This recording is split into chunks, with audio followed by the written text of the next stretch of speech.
Okay, so here we are starting the second turn of EU, and yes, the map is beautiful, and the counters are beautiful. It's all lovely. Unfortunately, that's not where your attention is. Your attention's over in the pile of paperwork. Most of the game, it really is, and you kind of have to expect that. You come over to the map and say, that's lovely, But really, you are doing most of your time filling out paperwork and playing with these charts and tables. And in this case, I'm working my way through the monarch survival phase. First of all, Portugal has an automatic new monarch on turn 2, and he's set here, and that got rid of my excellent minister. But then I rolled a 9 on Venice's monarch survival, and they lose theirs. And that means it's time for them to roll one up. And I think these charts are all the same. So the first thing that you do when you roll up a new monarch is you have to roll on the successor reign table. Now in this, you look quickly to see if there's any modifiers. There don't appear to be. I have gotten an adult, but a fairly young one. So in 9 turns he's going to expire. That means whoever my new guy is will last out to turn 11. They're close to the end of the 2 periods that Venice is in the game, I believe. I don't know when changes, I think over here. In 1560, I think, is the beginning of the new era, the third era. So he's going to last for quite a while. Now, and this is very much like Empires of the Middle Ages, if you remember that game. I look up my current stats, so my admin is an 8. I have no modifiers here for him. So I just roll a die, and 5, he ends up with a 6. And then likewise, I have a 6. Ends up with a 5, so I'm a 6, 5, 5. And I just replace that over here, giving those new stats. Just wanted to show how that works, but it is the same as another game that I've covered already. Alright, I'll finish up with the rest of the monarch survivals. And to quickly recap that, France also got a new one, a 658. That's from the book. And they specify the names of the historical monarchs when they're fixed like this. There's actually, I think in the expansion, the first expansion, the second one was never published, an option to use basically all historical monarchs. Kind of fits in line with the all historical leaders. I like the monarch rules for the game. In a sense, I would kind of like the leaders to all be random. And maybe, a random chance for extraordinary leaders to come out. Because one of the things that people might do in this game is say, I got good leaders coming up, I'm going to prepare for war, which isn't unfitting. Or, I got lousy leaders, I want to avoid war kind of at all cost. Which is kind of ahistorical because in a lot of cases these leaders who are specified here as really lousy, like worse than your random draws usually are, well, they were guys who did really poorly in a war, so it's kind of troublesome there. But you're gonna modify your decisions based on that anyway. I think it may be cool to have leaders that are untried and come in, but there's enough in this game already, I think. All right. Well, that's the end of my monarch survival. That's going to affect my initiative rankings, and I'll figure them out and just keep playing with that. You'll just see that people go in a different order. Okay, so I'm running through the normal economic events for the turn. And things started off very badly for everyone. Portugal opened up with corruption, which is going to cost them 10% more on maintenance and double for reinforcements and campaigns. Basically, anything military they do is going to be more expensive. Spain got the agricultural crisis again. They're half income from their provinces. And then Turkey got corruption, and this is an interesting situation because Turkey has these pashas. 6 of them are going to be determined by a player, to be determined very shortly, as corrupt. Now, the way you determine who is going to make the choice is you roll on this country table It could be Turkey. In this case, France is going to get to pick. France probably doesn't terribly want to help Turkey, but they also maybe don't want to hurt Turkey too much, because Turkey's really not an opponent for them, but they're a thorn in the side of the Hungarians and maybe the Spaniards and the Venetians, all people that France might have trouble with. So, I think what we're going to do is probably kind of favor Turkey there. All right, I'll be back. Silly me, turned out not to matter.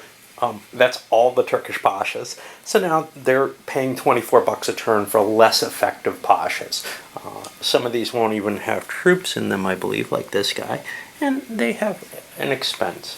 This is one of the big problems with the Turkish force. The pashas are kind of cool early in the game because they give you additional troops. But as they become corrupted, and as technology improves, they become less and less valuable.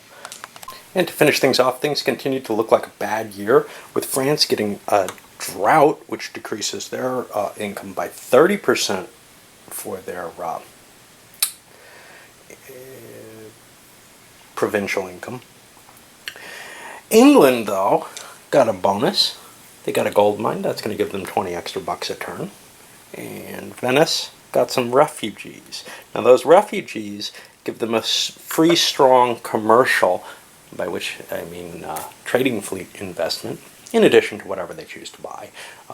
Within their limits, they get like 2 that they can buy each turn or something, maybe 1 only for Venice. I don't know. Venice may have 2.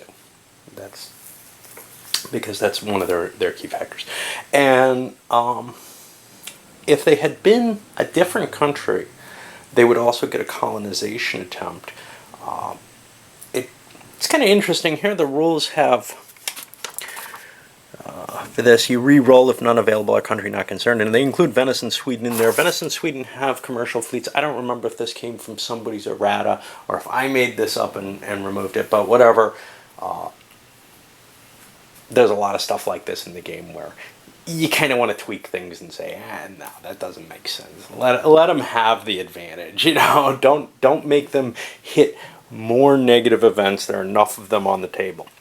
Onto the political. Okay, well, the best laid plans get destroyed, not just by the events, but in terms of trying to keep these short, because the events are complex, and every now and then some of them come up that are very much so. And we got a handful of them here. First one's the Treaty of Tordesillas. That's going to give France and England a temporary casus belli against Spain and Portugal. Spain and Portugal agreed to take it. They get some extra money and essentially get to divide the rest of the world, as historically was done, with Portugal getting Brazil and most of the most of the eastern map area, and Spain getting the western map, even though they haven't really done too much. They did discover an island here. And they also have access to the Philippines if they happen to get there. A lot of rules to handle that. The next one that came up is wars in Italy. There's 2 versions of this. The first one that takes effect just did, and that is the French expedition to Naples. This is going to give a casus belli of France against the owner of Naples, which in this case is Spain. And it gives them some bonuses in diplomacy for Tuscany and penalties in Papacy and Parma. Even if they don't declare war. If France happens to capture Naples, then they get the advantage of being able to go and try to conquer Thrace with a casus belli against Turkey, of all people. And they can actually absorb it. It's a capital area, so normally you couldn't take Thrace away from Turkey. There may be other events that allow this. I don't know, because these are the Risto events. This is the first I've seen of this one taking effect like this. So France probably does want to take advantage of this, and they may just take advantage right away. They've got kind of a little edge on Spain right now. Spain hasn't managed to do anything over in the New World of any significance, and they're lower in cash. France built their army up, they like the idea. They get kind of free passage through Italy as well to get to Naples, which is a neat little side effect of the whole thing. So it's pretty likely they will. And the third one, which is also a biggie, is the election of the Holy Roman Emperor. In this one, players are allowed to put in. This is totally new for me. So, I mean, the event existed before, but it's been completely rewritten. Any player can put forth a candidate, which can be an HRE minor, Savoy, Austria, Spain, France, or England. And then the electors get to vote. The person with the most votes wins. In case of a draw, there's a new vote next turn and no emperor in the interim. Okay. The secular electors are then listed, and if you're familiar with the history, you know who they are. Whoever controls the minor gets to vote, except Bohemia will vote for the Habsburgs if it's annexed. Okay, well, that counts as control to me. Trier and Mainz cannot be controlled. Okay. You can affect the vote of neutral electors by rolling a die, and you need an 11 or more. You modify by 1 for each 10 ducats you spend for the purpose, and the most you can get is +5 on any given elector. This could be very expensive, but it's also an important factor for some of these people. Not for Italy, or not for France, they didn't pick it, but Spain is very interested in it now. No one's terribly interested in it. Excellent. If it's still undecided at this point, the electors will vote for the Habsburgs. The sole exception is when Charles V is the monarch, then all neutral electors vote for him. So nobody can bribe Charles, the electors away from Charles. Catholic electors cannot vote for Protestants, but Protestants can vote for Catholics. Shouldn't be a big problem. Archbishops of Trier and Mainz are counted as Catholic.